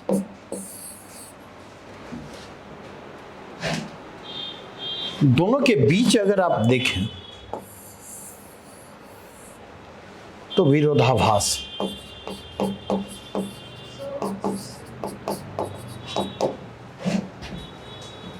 सामान्य स्थिति में बात करें, ठीक है, क्यों विरोधाभास है? और अपने तरीके से यूनिडायरेक्शनल मत सोचिएगा। अगर जनसंख्या ज्यादा होगी तो हमें अधिक रिसोर्सेज उस पॉपुलेशन के बेसिक मिनिमम नीड्स को फुलफिल करने के लिए खर्च करने होंगे, और जब अधिक रिसोर्सेज हमें उस बड़ी जनसंख्या की जरूरतों को पूरा करने पर खर्च करने होंगे तो इकोनॉमिक ग्रोथ के लिए रिसोर्सेज की अवेलेबिलिटी क्या होगी? कम होगी। और इकोनॉमिक ग्रोथ के लिए अगर रिसोर्सेज की अवेलेबिलिटी कम होती है तो इसका इकोनॉमिक ग्रोथ पर असर क्या होगा? पॉजिटिव होगा या निगेटिव होगा? निगेटिव होगा। और यहां से मेंस में भी प्रश्न पूछा गया है, 2 बार बीपीएससी ने प्रश्न पूछा है, जाकर के प्रीवियस ईयर के प्रश्न को पलट करके देखें। और मैं ध्यान रखिएगा, मैं बात कर रहा हूं जनरली, सामान्यता, मैं अपवाद की नहीं बात कर रहा, ठीक है। इमीडिएट इंपैक्ट यह होगा, लॉन्ग टर्म इंपैक्ट होगा, पॉपुलेशन को हम ह्यूमन रिसोर्सेज में कन्वर्ट करेंगे, ह्यूमन रिसोर्सेज ह्यूमन कैपिटल के रूप में इकोनॉमिक ग्रोथ और डेवलपमेंट में, वो लंबी प्रक्रिया है। जैसे अभी आपके पेरेंट्स आप में इन्वेस्ट कर रहे हैं, नहीं, इस इन्वेस्टमेंट का उनको रिटर्न बुढ़ापे में मिलेगा या नहीं मिलेगा, इसकी गारंटी है क्या? और अगर गारंटी है तो बागबान मूवी जाकर के देख ले, नहीं? और बागबान मूवी देखने की क्या जरूरत है? यहां देखें, हर घर में बागबान मूवी चल रही है। जिस घर में नहीं है वो अपवाद है, जिस घर में ऐसा नहीं है वो अपवाद है। और उसी घर में ऐसा नहीं है जहां के गार्जियन समझदार हैं, जिन्होंने रिसोर्सेज पर कंट्रोल को अंत तक बनाए रखा है, रिसोर्सेज पर कंट्रोल को नहीं छोड़ा है। नहीं, बच्चों को अब भी पेरेंट्स से कुछ उम्मीद मिलने की उम्मीद है। 100% मैं नहीं बात कर रहा, क्या अंशु जी गलत तो नहीं कह रहा? क्या नहीं, अभी गलत भी लग सकता हूं, उम्र के जिस पड़ाव पर आप लोग हैं, समझे कि हमारे साथ ऐसा नहीं होगा, और ऐसा लगना भी गलत नहीं है, ये बात भी मैं कह रहा नहीं, क्योंकि अभी पेरेंट्स पर डिपेंडेंसी इतनी है कि सपने में भी आप नहीं सोच सकते। इमोशनल अटैचमेंट भी है, नहीं, जब ये इमोशनल अटैचमेंट एक एंड से डाइवर्ट होकर दूसरे एंड पर पहुंचेगा ना, तब पेरेंट्स के प्रति प्यार की का रियल टेस्ट होता है। ये बात स्पष्ट हुई? तो ये नहीं होगा। उसमें आंसर सही देना या गलत देना? नहीं, आप मुझे बताइए ना, ए होगा या नहीं होगा? आंसर आप छोड़िए, ए होगा या नहीं होगा? ए नहीं होगा। क्यों नहीं होगा? एक्स देश की बात की गई है तो वहाँ विश्व अर्थव्यवस्था में तकनीकी प्राप्त हो गई है, क्या मतलब एक्स देश पार्टिकुलरली बात की गई है, वहाँ की इकोनॉमिक ग्रोथ कैसे हुई, तो एक्स में अगर पूंजी निर्माण होगा तभी वहाँ पे आएगा। अब फिर पूंजी निर्माण, मैं कह रहा हूं कि तीसरे ऑप्शन पर नहीं होगा सर। क्यों नहीं होगा? मुझे इसका आंसर चाहिए। क्यों? एक्स देश विश्व के बाहर है, दुनिया के बाहर है या दुनिया के अंदर ही है? तकनीकी प्राप्ति कुछ एक लिमिटेड एज ग्रुप वाले के लिए होगी।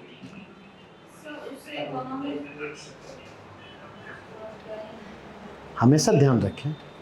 अब इसीलिए मैं ये इस इंटर रिलेशन की बात क्यों कर रहा हूं, सोचने की बात क्यों कर रहा हूं, एप्लीकेशन को डेवलप करने की बात क्यों कर रहा हूं। अब फिर इसी के कंटेक्स्ट में देखें, तकनीकी प्रगति प्रोपोर्शनल टू इकोनॉमिक ग्रोथ।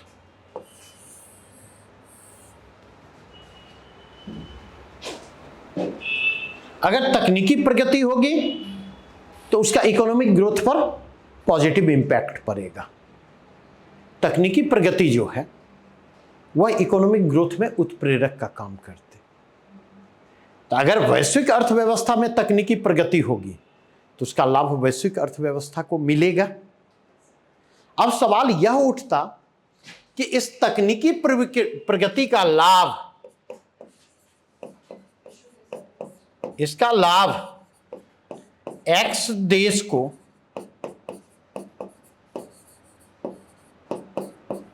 मिल रहा है अथवा नहीं।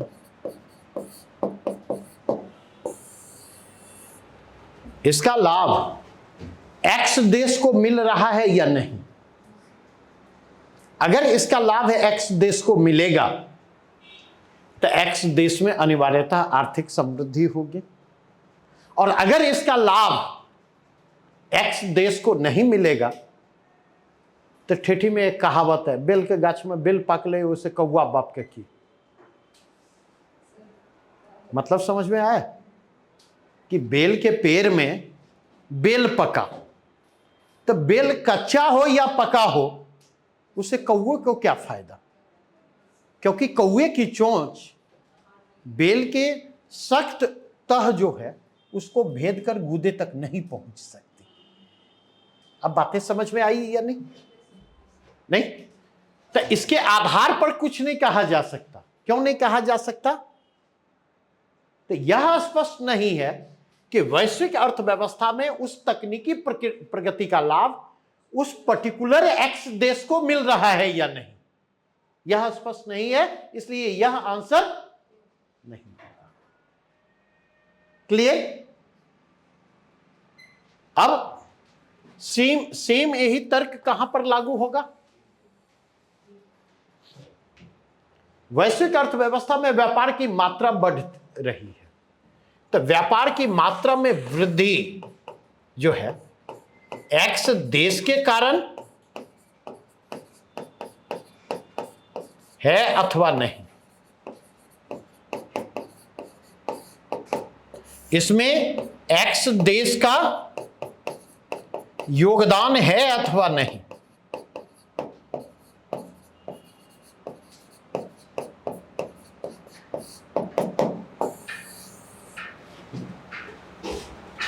अगर विश्व अर्थव्यवस्था में व्यापार की मात्रा में वृद्धि हो रही है और वह वृद्धि एक्स देश के द्वारा उत्प्रेरित है, तो एक्स देश में अनिवार्यतः आर्थिक वृद्धि होगी।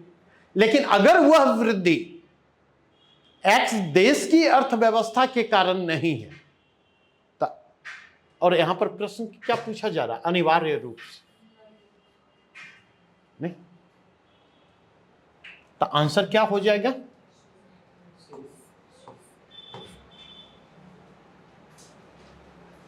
आंसर होगा सी। तो यहां पर हमारे लिए समझने की जो जरूरत है वह क्या है?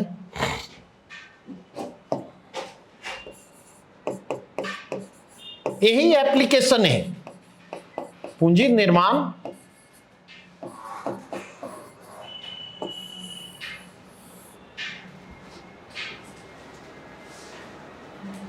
निर्माण कैपिटल फॉर्मेशन इकोनॉमिक ग्रोथ के प्रोपोर्शनल है, आर्थिक समृद्धि के समानुपाती है। अगर कैपिटल फॉर्मेशन की प्रक्रिया तेज होगी तो वह इकोनॉमिक ग्रोथ को भी कैटेलाइज करने का काम करेगा, और इसलिए आंसर सी होगा। बातें स्पष्ट हुई?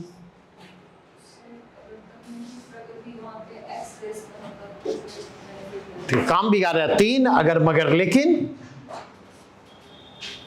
अनिवार्य रूप से को ओवरलुक मत करें।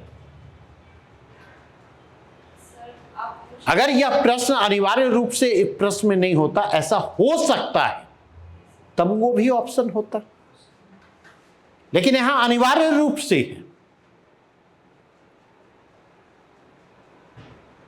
ठीक है, तो इसके आधार पर कुछ नहीं कहा जा सकता कि अनिवार्य रूप से वह इकोनॉमिक ग्रोथ की ओर ले ही जाएगा। इसका मतलब ले भी जा सकता है, नहीं भी ले जा सकता है। प्रश्न को सही तरीके से इंटरप्रेट करें और ऑप्शन को सही तरीके से इंटरप्रेट करते हुए प्रश्नों से लिंक करने की कोशिश करें। तो सर अगर ऑप्शन ए में विश्व की जगह एक्स होता है, हाँ तो होगा, ऑप्शन सही होगा। अब अगर होगा तो मगर नहीं होता, तब अदर ऑप्शन नहीं होता। यहां अगर मगर के स्कोप नहीं है, चीजें आपके सामने हैं। ठीक है, यहां भी एक्स देश में होता तो होता, हम उस पर कैलकुलेट नहीं कर रहे हैं ना, हमने तो वो आपके सामने कहा, इसलिए ना कोरिलेशन की बात की। बातें स्पष्ट। एक प्रश्न रख रहा हूं, बड़ा ट्रिकी क्वेश्चन है, और ऐसे प्रश्न मेरे ख्याल से 2 बार पूछे गए। कई प्रश्न बड़े ट्रिकी हैं। प्रश्न है, यह है सिविल सर्विसेज एग्जामिनेशन 2015 का।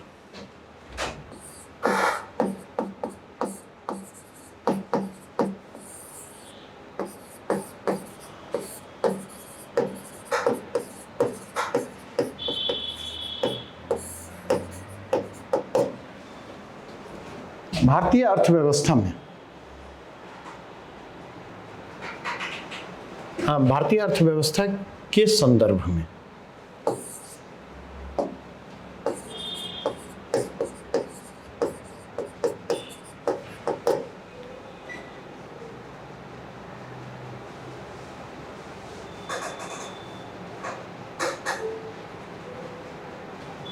निम्नलिखित कथनों पर विचार कीजिए।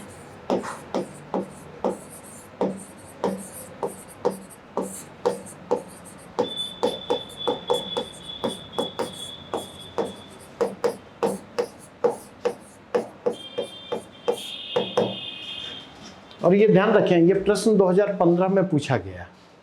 हम इमेजिन करते हैं ये प्रश्न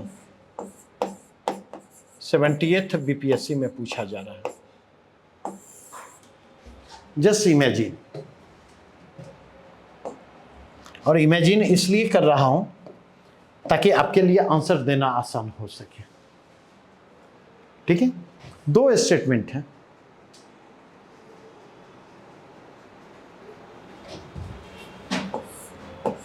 एक है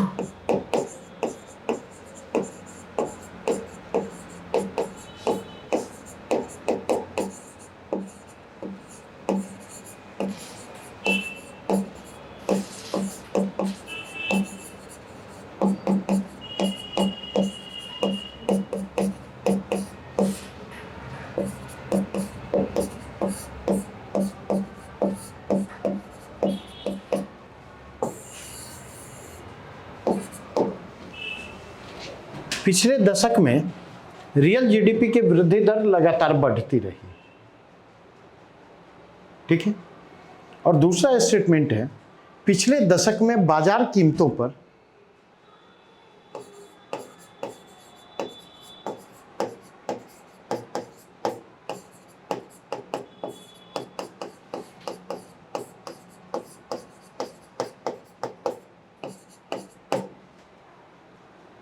जीडीपी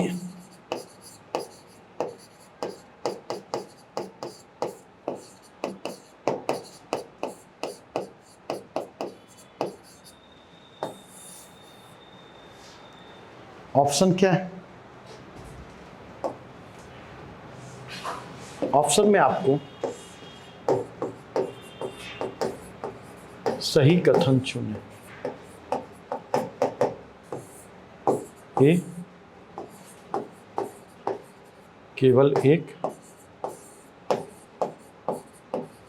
केवल 2,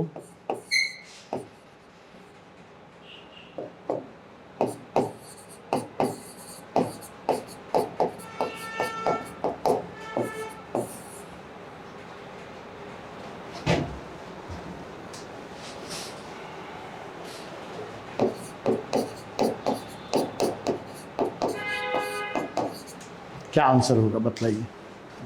प्रश्न आपके सामने।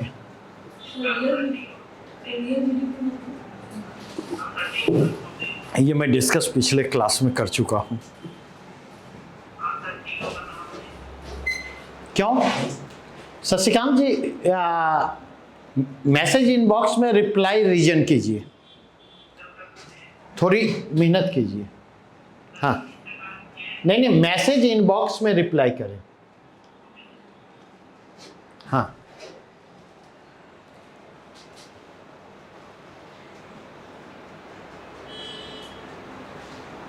क्या होगा? केवल 2। क्यों? जीडीपी में अगर वो रियल जीडीपी कहते हैं जब मुद्रास्फीति के साथ हो तब जीडीपी को डिफाइन करता है। नहीं, मतलब रियल जीडीपी का मतलब है GDP adjusted with inflation.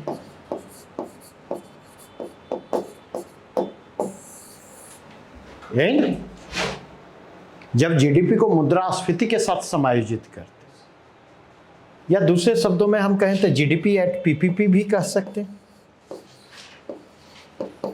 Purchasing power parity, international context में। नहीं,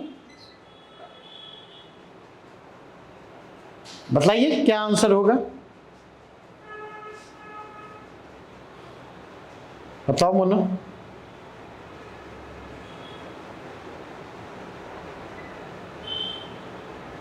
क्या होगा?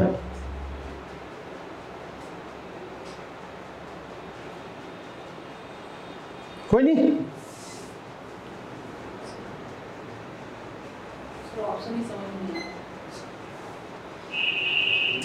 अब इसमें तो मैं कुछ नहीं कर सकता अगर ऑप्शन ही नहीं समझ में आ रहा है। शशिकांत जी, एक्सप्लेनेशन स्पष्ट नहीं है, स्पष्टता का अभाव है। सर ये मार्केट प्राइस पे था कि ये जीडीपी का जो बात हो रहा है सर, ये मार्केट प्राइस पे, और वो सर ये पिछले दशक का, यानी कहने का मतलब एक अस्थिर वैल्यू के लिए कह रहा है और ये मार्केट वैल्यू के लिए कह रहा है।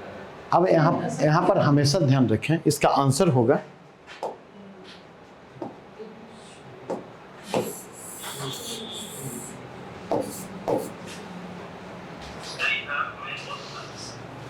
ठीक है, ना तो 1 ना ही 2। क्यों होगा? अब कहिए कि हम पिछला 10 साल का हम जो है जीडीपी आंकड़ा रखे। अरे भगवान ने दिमाग दिया है सुरक्षित रखने के लिए नहीं। दिमाग और पर्स में अंतर होता है।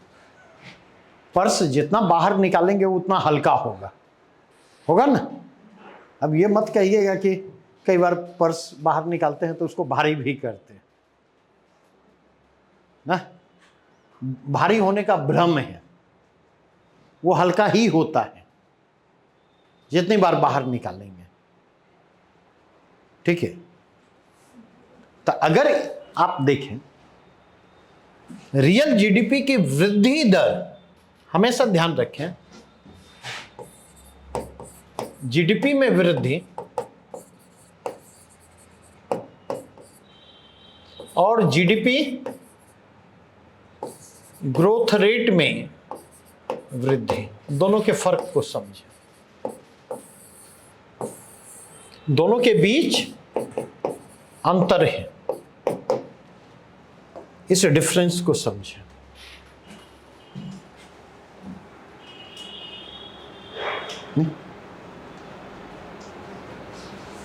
इस डिफरेंस को समझें।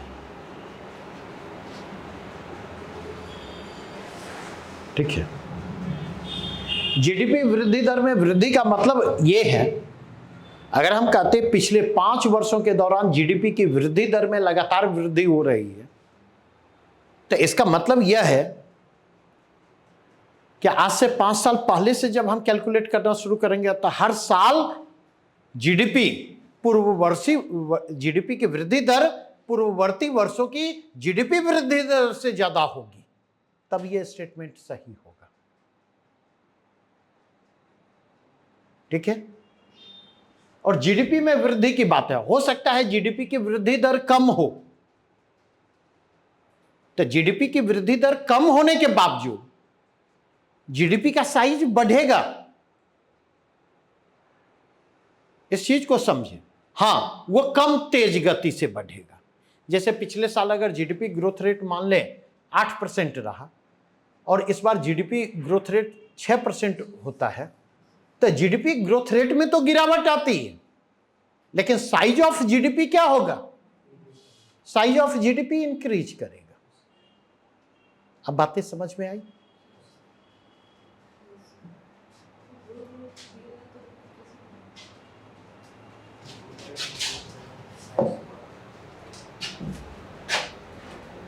अगर हम देखें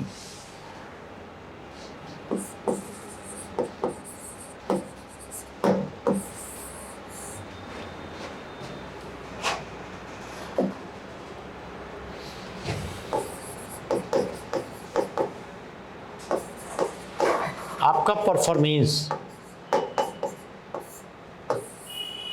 3 साल ले रहे हैं, 2017,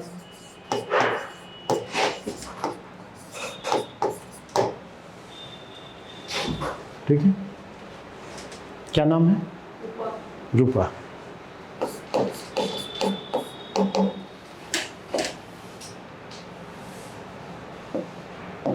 दो 2017 में रूपा को 400 अंक आए आउट ऑफ 500 अंक के, ठीक है। 2018 में जाएं तो ये 420 अंक हो गए आउट ऑफ 500, और 2019 में 430 अंक हो गए आउट ऑफ 500। नहीं,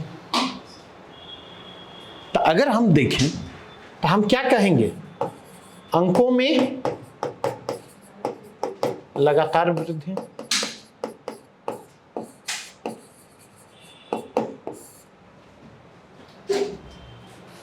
प्रदर्शन में लगातार सुधार,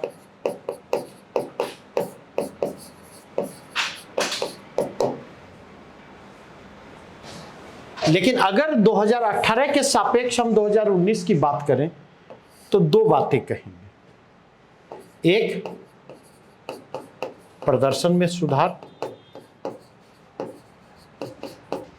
क्योंकि अंक बढ़े,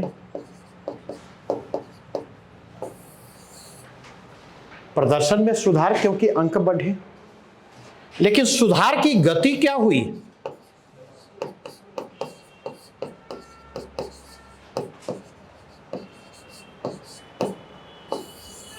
यही बात तो वहां पर है। 2 टर्म यूज होता, प्रश्न यहां से भी पूछे गए। एक टर्म होता आर्थिक अवमंदन,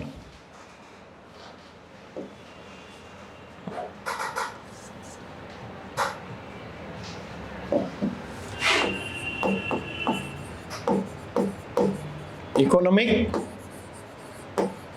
स्लो डाउन, हिंदी में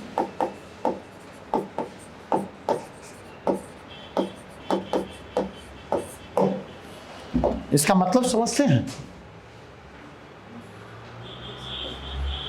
आर्थिक अवमंदन का मतलब क्या है?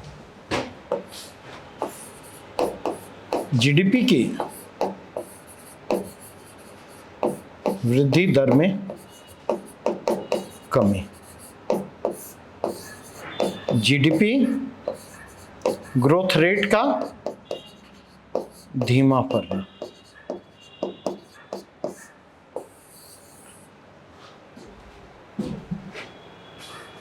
ठीक है, लेकिन यहां पर ध्यान रखें, आर्थिक अवमंदन की स्थिति में भी इस स्थिति में भी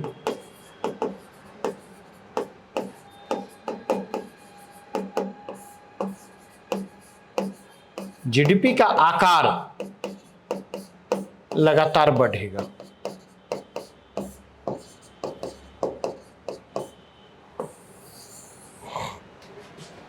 जीडीपी का आकार लगातार बढ़ेगा, साइज ऑफ जीडीपी लगातार इंक्रीज करेगी। इस चीज को हम समझें। दूसरा टर्म यूज होता है इकोनॉमिक रिसेशन। इसलिए बार बार मैं कह रहा हूं कॉन्सेप्ट को पकड़ने की कोशिश करें। कॉन्सेप्ट को पकड़ेंगे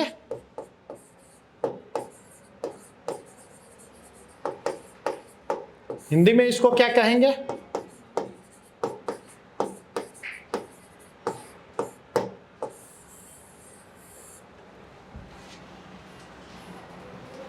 आर्थिक मंदी की परिभाषा क्या है? रिसेशन किसको कहेंगे? तो आर्थिक मंदी है लगातार 3 तिमाही तक, लगातार 3 तिमाही तक जीडीपी ग्रोथ रेट का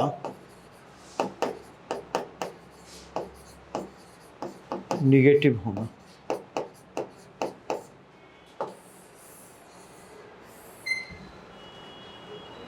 लगातार 3 तिमाही तक जीडीपी ग्रोथ रेट का निगेटिव होना, माइनस में होना। इसका मतलब क्या हुआ? नहीं, अगर यहां पर देखें जीडीपी ग्रोथ रेट में कमी नहीं, दूसरा कमी इतनी कि निगेटिव, और तीसरा अगर निगेटिव है इसका मतलब क्या है? जीडीपी विस्तार का रुकना और जीडीपी का सिकुड़ना। ये पता चला 430 की बजाय यह कहां पहुंच गया? अब बातें समझ में आई या नहीं?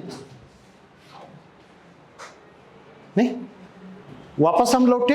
और ये दोनों टर्म प्रश्न की दृष्टि से महत्वपूर्ण है। अभी एक और प्रश्न पिक करूंगा कंसेप्चुअल, और इसलिए बार बार कह रहा हूं जो काम आज हमने क्लास में किया है ये काम आपको घर पर करना है। अगर आप तैयारी को लेकर गंभीर हैं तो, अगर नहीं है तब तो कोई बात नहीं है। बहुत लोग तैयारी करते हैं, बहुत लोग बीपीएससी का फॉर्म भरते हैं, बहुत लोग बीपीएससी देते हैं।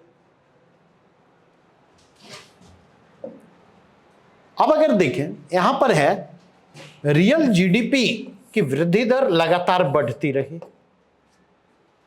आपको पता है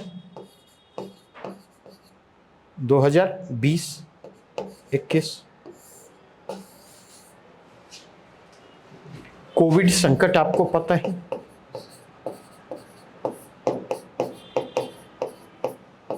लॉकडाउन आपको पता है या नहीं पता है?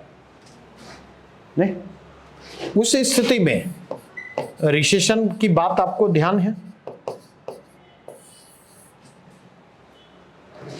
नहीं, जीडीपी ग्रोथ रेट क्या था? -7.9% था या नहीं था? निगेटिव ग्रोथ से तो परिचित है, तो लगातार बढ़ती रही है, यह बात अपने आप गलत हो जाएगी नहीं? और बाजार कीमतों पर जीडीपी लगातार बढ़ता रहा। जब जीडीपी ग्रोथ निगेटिव होगा तो उस स्थिति में जीडीपी का आकार, साइज ऑफ जीडीपी श्रिंक करेगा, कम होगा, वो बढ़ेगा नहीं। अब बातें समझ में आई नहीं? तो ये ट्रिकी क्वेश्चन था, बस आपको आपके मेमोरी में एक बार इसको फ्लैश करना था कि कोविड ईयर के दौरान जो है जीडीपी ग्रोथ रेट नेगेटिव रहा, और नेगेटिव अगर रहा तो ये दोनों स्टेटमेंट ऑटोमेटिकली गलत होंगे, दोनों स्टेटमेंट ऑटोमेटिकली गलत होंगे। इस चीज को समझने की आवश्यकता है। तो आप ये मत सोचिए कि क्लास में हम हर वो चीज पढ़ाने जा रहे हैं जो वहां पूछा जाएगा। हम आपको इस क्लासेज के जरिए मेंटली आपको तैयार कर रहे हैं एग्जामिनेशन हॉल के लिए, जहां जो आपकी जानकारी है उस जानकारी का आप यूज कर पाए, उसके एप्लीकेशन को सुनिश्चित कर सके, और एप्लीकेशन को सुनिश्चित करने का यही तरीका है। बढ़े आगे यहां से।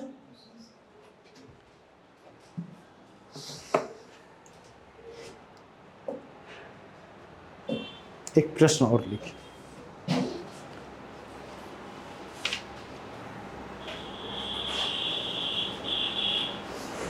ये भी बड़ा प्यारा प्रश्न है, और ये प्रश्न है 2011 का।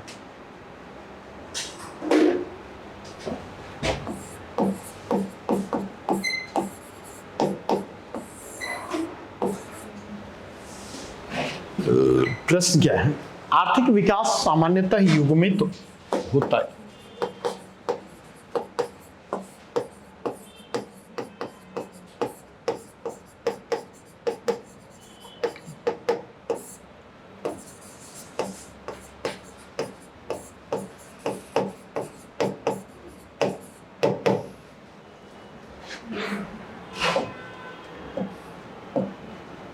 एक अपस्फीति के साथ,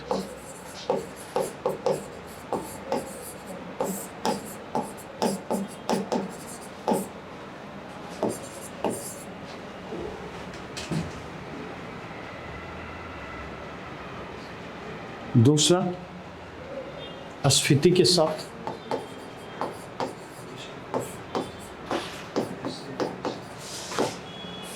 तीसरा स्टैगफ्लेशन के साथ,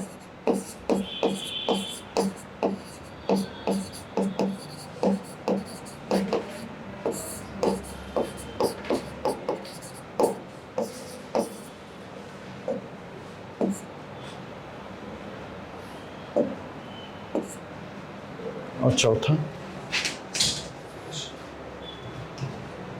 अति अस्फीति के साथ।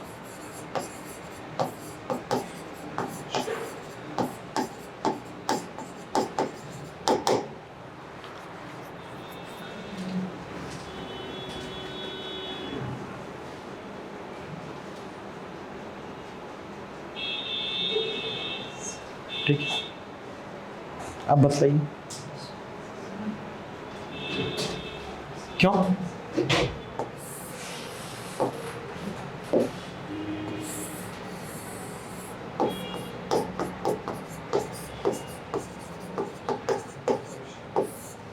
क्यों? रीजन सही है, आंसर बी। रीजन बताइए।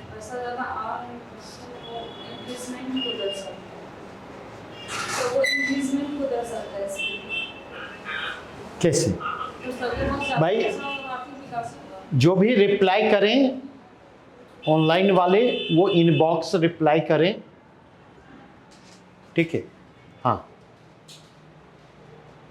और मेरी नज़र है आपका चैट बॉक्स में जो रिप्लाई आ रहा है। हाँ,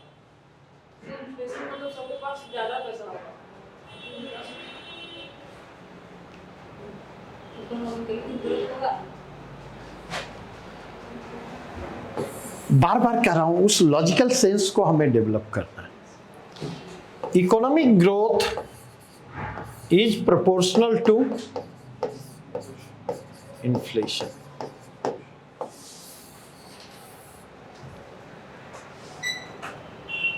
अर्थात इकोनॉमिक ग्रोथ कहां ले जाता है? इकोनॉमिक ग्रोथ इन्फ्लेशन की ओर ले जाता है।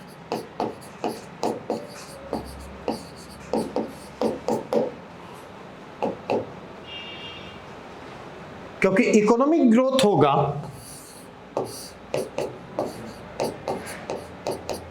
इकोनॉमिक ग्रोथ अगर होगा तो उस स्थिति में लोगों की आय क्या होगी?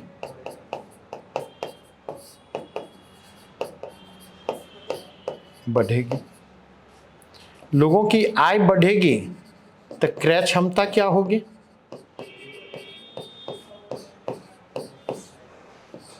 फिर मांग क्या होगा? मांग बढ़ाने के लिए प्रोडक्शन को क्या करना होगा? और प्रोडक्शन बढ़ेगा तो इकोनॉमिक ग्रोथ की प्रक्रिया क्या होगी?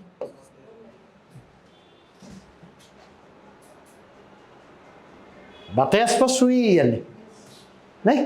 तो एक साइकिल तैयार होगा। दूसरी बात अगर आप जाकर के देखें, अमेरिका में अगर आप जाकर के देखें तो इन्फ्लेशन रेट क्या है?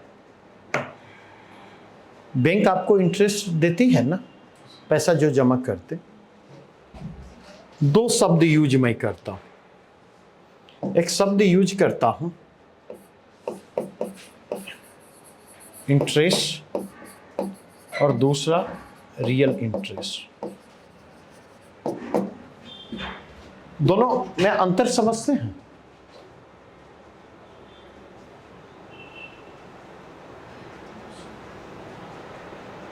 दोनों का अंतर समझते हैं?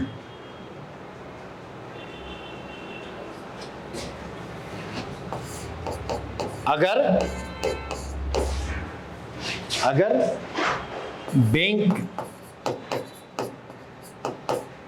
बैंकों के जमा पर ब्याज की दर 5% है,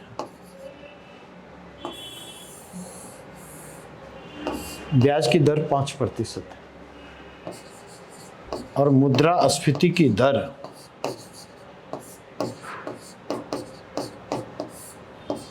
6% है, तो इंटरेस्ट रेट कितना होगा और रियल इंटरेस्ट रेट क्या होगा?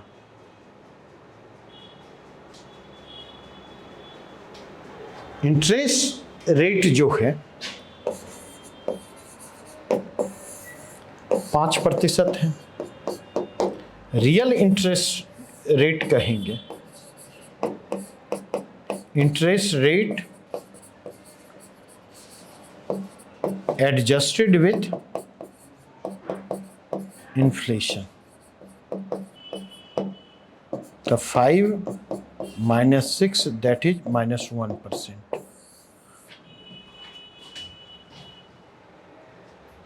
नहीं तो बैंकों में जो जमा किया 1000 रुपया, अगर आपको साल भर के बाद 1050 रुपया मिला, ठीक है, तो आप फायदे में नहीं है, घाटे में। ना लाभ ना घाटे की स्थिति तब होती जब साल भर के बाद 1060 रुपया मिलता। नहीं, क्योंकि 50 रुपया इंटरेस्ट आपको दिया जा रहा है। इन्फ्लेशन के कारण देखें तो इन्फ्लेशन के कारण जो पिछले साल वैल्यू 1000 रुपये का था, अब वो वैल्यू कितने का हो गया? 1060 रुपये का। आपके पास तो 1050 ही है। मेरी बातें समझ में आई या नहीं? तो इसलिए हमने ये चीज कहा कि इन्फ्लेशन, इसको समझिए। एक टर्म यहां पर यूज हुआ स्टैग, इसको मिटा दूं। एक टर्म यहां पर यूज हुआ स्टैगफ्लेशन। अदर टर्म तो मैं चर्चा करूंगा जब मनी बैंकिंग एंड फिनांस की चर्चा करूंगा। तब यहां पर एक टर्म यूज हुआ है stagflation.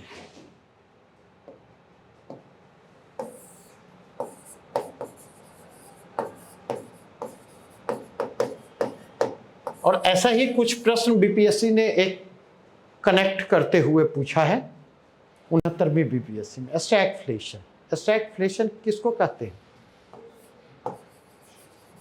When economic growth is stagnant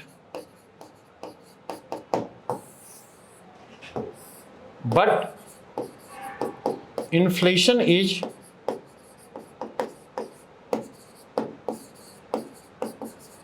continued.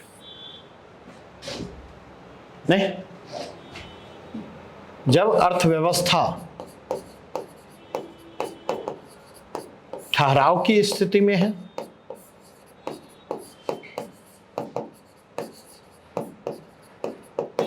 जब अर्थव्यवस्था में गतिरोध उत्पन्न हो जाए और मुद्रास्फीति जारी रहे, तो यही स्थिति स्टैगफ्लेशन की स्थिति कहलाती है। और जब भी स्टैगफ्लेशन की स्थिति होगी तो यह किस ओर ले जाएगी? मंदी का आधार तैयार करेगी।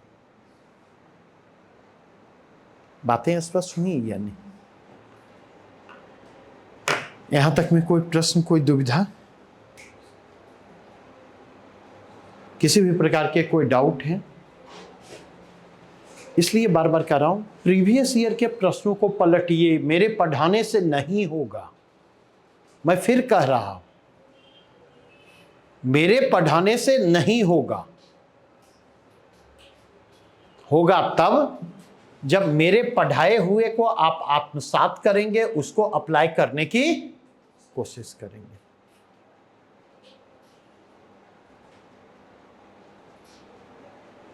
ठीक है? यहां तक में कोई दुविधा, कोई प्रश्न? तो कल और परसों अखिलेश सर लेंगे मोस्टली। मैं आपसे वेडनेसडे को फिर मिलूंगा। इकोनॉमिक सर्वे का जो चैप्टर मैंने कहा था, चैप्टर 1, जिन्होंने पढ़ रखा है, ठीक है। जिन्होंने नहीं पढ़ा है उसको अनिवार्यतः पढ़ करके आइए। Bihar economic survey of Bihar का चैप्टर 1, ठीक है। Thank you.